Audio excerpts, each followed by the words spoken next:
అక్కడ పెట్టేసేయండి అమ్మా, లాస్ట్ వాడుకుంటాం, మంత్రపుష్పం చెప్పినప్పుడు వాడుకుంటాము. ఇక్కడ పెట్టేసేయండి.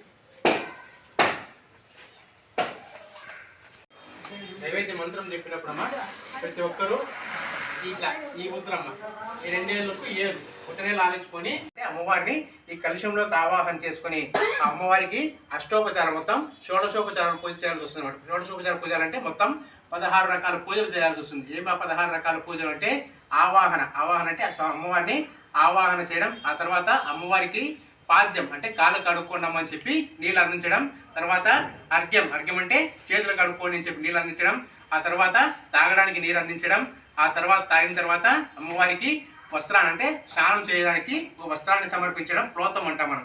ప్లోతం సమర్పయామంటే అమ్మవారికి స్నానం చేసుకుంటామని చెప్పి ఒక మామూలుగా టవల్ ఇస్తాం కదా, అదేవిధంగా అమ్మవారికి ఒక వస్త్రాన్ని సమర్పిస్తాం.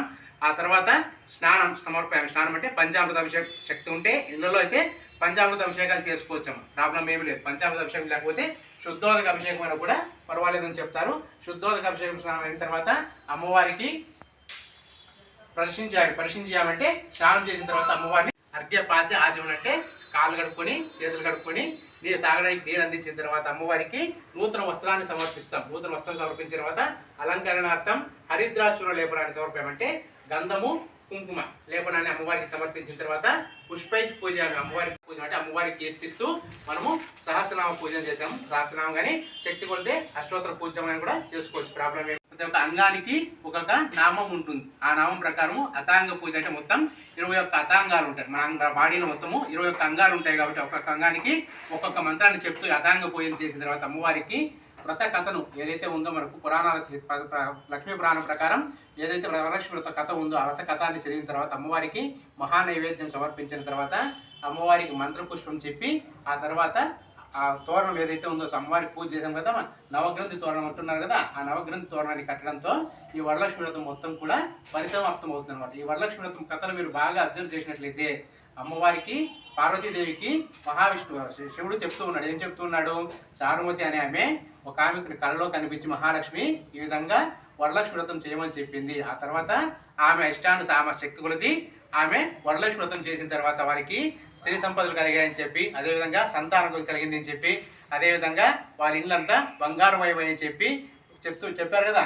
దాన్ని బట్టి మనం ఏం గ్రహించాల్సి వస్తుంది అంటే మనం భక్తితో ఏదైతే చేస్తూ ఉంటామో ఆ భక్తి అనేటువంటిది ఏ విధంగా ఉండాలి, ఎటువంటి నిష్కల్మషము లేకోకుండా కేవలం మనము భగవంతుడు మాత్రమే. మనం భగవంతుని ఏం కోరాల్సిన అవసరం లేదు, ఎందుకంటే ఆయనకు అన్నీ తెలుసు, ఎవరికి ఏమి ఇవ్వాలి ఎప్పుడు ఇవ్వాలి అనేటువంటి దానికి తెలుసు. కానీ మనము చేయాల్సిందల్లా ఏమి, ఆయన్ని భక్తితో కొలవడం మాత్రమే మనం చేస్తే ఆయన తప్పకుండా అనుగ్రహిస్తాడు అని చెప్పి మనము ఆ కథం ద్వారా మనం తెలుసుకోవాల్సినటువంటి వృత్తాంతం అన్నమాట. అదేవిధంగా ఇప్పుడు మహానైవేద్యం జరుగుతుంది. మహానైవేద్యం అయిన తర్వాత 3 సార్లు చెప్తారు మంత్రము. ఆ 3 సార్లు లోపల కట్టుకోవచ్చు, ఒకరికొకరు కట్టుకోండి, ఎందుకంటే ఎవరు కట్టుకొని కాదు కాబట్టి.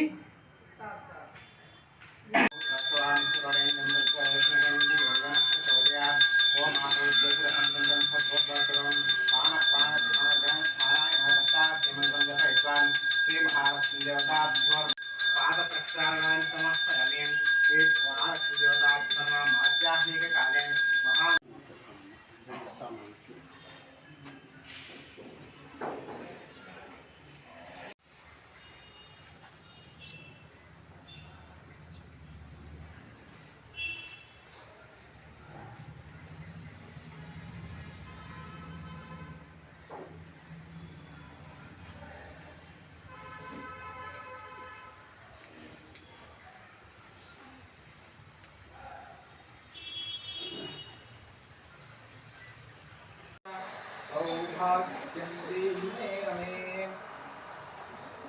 पद्मानि दक्षिणे हस्ते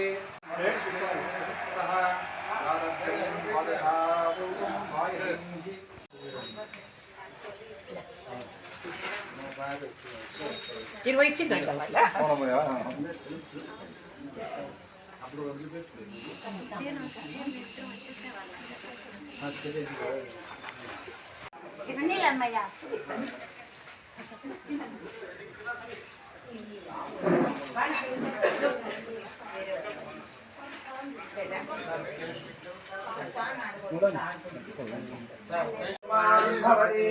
चंद्रभावां पुष्पं पुष्पवान् प्रजावान् पशुमान् भवति।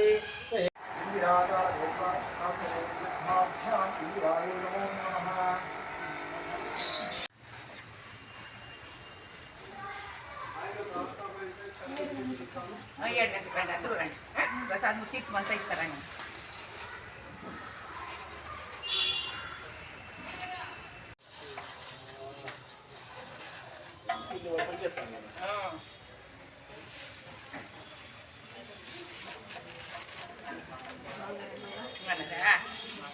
సాయంకాలం 7 గంటలకు రండి.